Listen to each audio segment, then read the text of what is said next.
In 1942, just 4 months after the surprise attack on Pearl Harbor, the United States was still reeling from defeat. Japan had expanded rapidly across the Pacific, capturing territories and declaring victory after victory. The American people needed hope, something that could turn fear into courage and doubt into determination. Out of this darkness emerged one of the boldest operations in military history, the Doolittle Raid. It began with an impossible idea to strike Japan's homeland using bombers launched from an aircraft carrier. No one had ever attempted such a thing before. The plan seemed reckless, suicidal even. But for Lieutenant Colonel James Harold Doolittle, a legendary pilot and strategist, the risk was worth it. America needed to send a message. Japan was not invincible. 16 B-25. Mitchell bombers were selected for the mission. Their destination, Tokyo and several key industrial cities. Their takeoff point, the USS Hornet, a carrier not designed for large bombers. Crews trained secretly, learning to lift their heavy planes off a short deck with minimal fuel and maximum faith. On April 18, 1942, before dawn, the mission faced its first obstacle. Japanese patrol ships had spotted the carrier group hundreds of miles from Japan. To avoid detection, Doolittle made a fateful decision to launch early, far beyond the planned range. The men knew what that meant. They would not have enough fuel to reach safety after the bombing. As rain and waves battered the deck, Doolittle's aircraft was the first to go. The engines roared, the bomber surged forward, and barely cleared the ship's edge, a few feet above the ocean.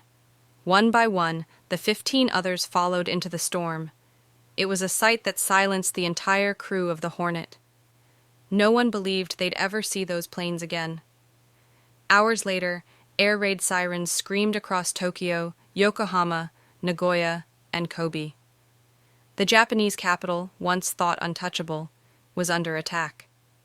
The bombs caused limited physical damage, but their psychological effect was enormous.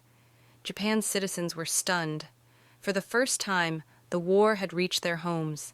The myth of Japanese invulnerability was shattered. But for the Doolittle Raiders, the hardest part had just begun. With fuel running dangerously low, the crews pressed on toward China through worsening weather. Many ran out of fuel over the dark, mountainous terrain. Some crash-landed in fields or forests. Others parachuted into the cold night sky.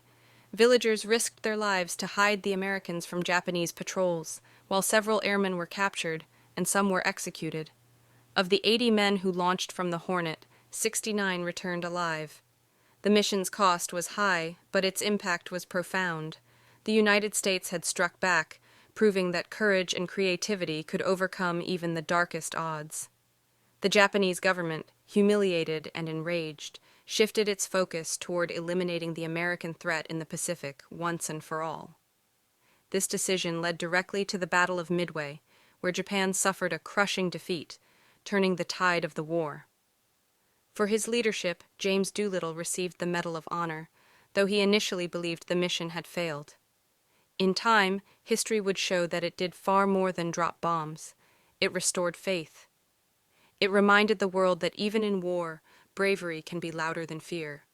The Doolittle Raid remains one of the most daring and inspirational operations in military history, a mission born from desperation that became a symbol of resilience. It was a story of men who took flight knowing they might never return, yet went anyway, not for glory, but for hope. In the end, their message echoed across the world. No nation is unbeatable, no enemy is untouchable, and no dream is too impossible when courage takes the sky.